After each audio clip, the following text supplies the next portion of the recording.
The 2026 NFL draft is over, and so I thought it would be a good idea to, now that we've waited a few days, really look, and then now sit back, and now I'm going to grade the draft for the Cowboys. I gave the whole draft an A, so there will be some really good grades in here. They didn't fail with any pick I think that they had, and it's going to start with pick 11, and I think they had the best steal in the draft. Caleb Downs, safety out of Ohio State, my number 1 ranked player in the whole class. You give this an A, and then however many pluses you want to give it. I think this is unreal value. I think this is a guy that will probably have 2 All-Pros by the time his rookie contract is up. I think he's, if Dallas can handle the contract the right way, this is a guy that can be a cornerstone for 10 plus years. I think he's going to be a superstar. His instincts are really what sets him apart when you look at the rest of the safeties in this class, what is thought to be a really good safety class with Emmanuel McNeil-Warren, Dylan Thiedemann, AJ Halsey, a lot of these guys. Caleb Downs' instincts set him apart. He can really diagnose route patterns before they can develop. He acts on them really well because of his solid athleticism to go along with it. He's a really good tackler, but most importantly, he's a Swiss Army knife, and he will be able to play all over this defense. You want him to blitz, he'll line up on the line of scrimmage and blitz. You want him to play nickel, where he will do a lot of his stuff this year.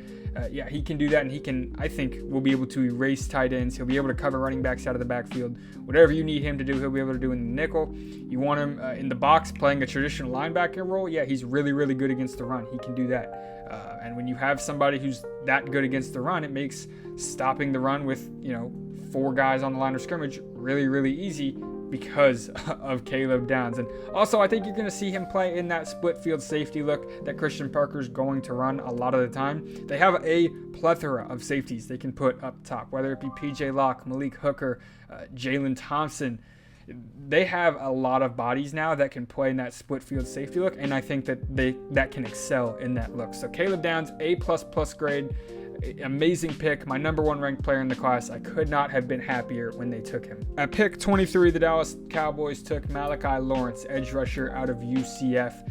Lawrence is a really twitchy, explosive edge rusher, really good length like most of the Cowboys edge rushing draft picks. And I think he is really powerful. He can drive tackles into the lap of the quarterback. Lawrence, I don't think he gets enough credit for being able to go from speed to power in an instant. 1 second he'll be trying to bend the corner, the next you're in the quarterback's lap and he has himself a sack. This is going to be a pressure getter for the Cowboys. Maybe he won't be a double-digit sack guy, but when you look at Quinnen Williams, when you look at Kenny Clark, I think Malachi Lawrence will be an uncomfortable piece for offenses to try and game plan around. Not as great against the run, not super bendy around the edge, but really twitchy. And his get off will, I think, alone be able to get him an extra 1, maybe 2 sacks a year. So Lawrence, I think, will be able to provide some real stability to an edge room that desperately needs it. So Caleb Downs, he was the A+. Malachi Lawrence was the B. And at 92, they took Jayshon Barham, who to me is an A. This is a really good pick. And when you hear, the Cowboys took another edge here at 92, well, he's not really an edge. He'll be more of a linebacker, an inside linebacker for the Cowboys. Was an inside linebacker when he started his career at Michigan. He was moved to edge in 2025 because Michigan really didn't have anybody that could get to the quarterback.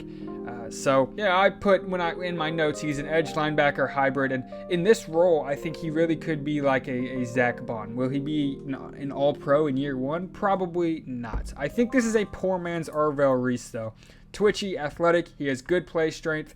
This is going to be a day 1 impact player for the Cowboys. This is a team that has comfortably the worst linebacking room in the entire NFL. With the addition of D. Winters, it's probably the worst linebacking room in the NFL. Barham, Overshown, Winters. Is it in an ideal Super Bowl starting caliber linebacking room? No, but Barham, I think, adds some real stability to this linebacking room. Really athletic, really twitchy. I think his instincts in zone coverage are pretty good. Even last year when he was the edge rusher at Michigan, they would drop him back into coverage and he would look really comfortable in doing so. Obviously, for him to be, the full Arvell Reese, Micah Parsons type guy, he'll need to probably add more play strength to be a full-time edge. But again, it doesn't sound like Dallas is going to go that way. They're going to stick him at inside linebacker, where I think his instincts, his speed, his twitchiness will really do him a favor there. This is an A for me. A really good pick for the Cowboys at 92. We move on to the first of their 3 fourth-round picks. The first one was Drew Shelton, Penn State offensive tackle. He was 105 on my board. Shelton has the size and the length to play all over the offensive line. However, it does sound like he's going to move to guard for the Cowboys. Shelton is probably a year or two away from being a day one positive impact for the Cowboys, especially as a starter. We might be even farther away. This is a guy that is a really, really good athlete. It allows him to be a solid puller. He can move out in space and find work at the second level, but really, really does lack the play strength and a lot of the technique it takes to be a starting tackle.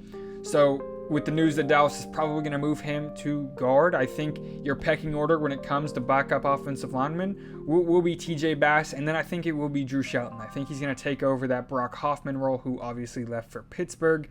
So good depth piece, just outside the top 100. I can't be mad at that. I give this a C+, just because his play strength does give me some real concerns. At pick 114, the Dallas Cowboys took Devin Moore, cornerback out of Florida. This reminds me a lot of the Chavon Revel pick a year ago. Really, really tall, really, really good in press man, great length. Moore is 6'3" with long arms, really good speed. Revel 6'3", long arms, really good speed.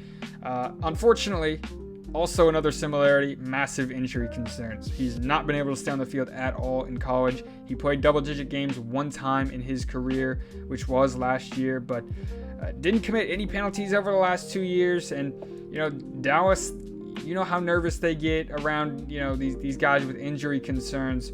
If the medicals check out, then Devin Moore could really be a good player. It really is the one big thing with Devin Moore are the injuries. This is a guy that could have been taken maybe at the back end of round one if this is a guy that just didn't have such massive injury concerns in his college career.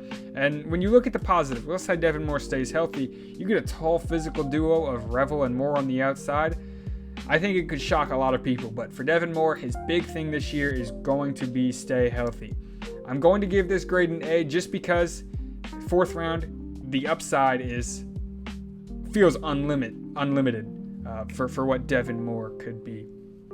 Pick 137, the last, I don't want to say meaningful pick, but the last big pick the Cowboys had was LT Overton, Alabama defensive tackle.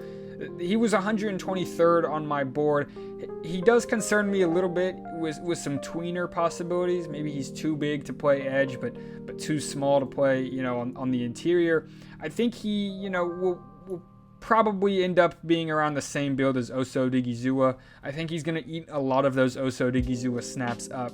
Overton's going to play 3-tech, 4-eye. He has experience playing all over the defensive line at Alabama, but I think this is a guy that's going to hang his hat on being a strong run stopper. I don't think Dallas has just a true dirty work defensive tackle that can go in and stop the run. I know they signed, guys like Adito Agbania, Jonathan Ballard, but Overton, I think, is the best run stopper out of those guys. And he does have great length, strong anchor, and, it sounds like Dallas is set on keeping him on the inside. If Dallas is truly set on keeping him inside, I think he should bulk up to around 290, 295. And then I think Dallas is a solid contributor who can come in, stop the run, and more importantly, give Kenny Clark, Quinnen Williams some rest and not completely be a liability on the field. I give that grade a B+ for LT Overton, just because only reason it's not an A, the tweener possibilities are really there, and it does concern me that you really don't have a position for him. Round 7, 218, the Cowboys took wide receiver Anthony Smith out of Eastern Carolina, a sixth-year senior who's 24 years old. I look for him to fight for a roster spot with Jonathan Mingo, Trayshawn Holden, and newly acquired Marquez Valdez-Scantling. This is a serious deep threat that can fly. Kind of reminds me of Marquez Valdez-Scantling, but lacks the ability to run real crisp routes that aren't, vertical stemming. Pretty big drop issues. He's a big body catcher, but it should be fun to watch Milton to Smith moonballs in training camp and the preseason. Joe Milton can throw it 100 yards. Anthony Smith might be the only guy on the team that can go down there and catch it in time before it falls. So it should be fun to watch that. However, I think he's fighting for that wide receiver 5 or 6 spot. So C+ for me there. we'll recap the grades one more time. Caleb Downs, A+. Malachi Lawrence, B. Jayshon Barham, A. Drew Shelton, C+. Devin Moore was an A. LT Overton, a B+. Anthony Smith, a C+. I give the Cowboys 2026 NFL Draft an A. I think them and Cleveland had two of the best drafts out of all 32 teams. We'll be very, very excited to hear the reports out of minicamp, OTAs, training camp, and before you know it, it will be time for the preseason and Cowboys football will be back. So let me know what y'all think, and I appreciate y'all as always.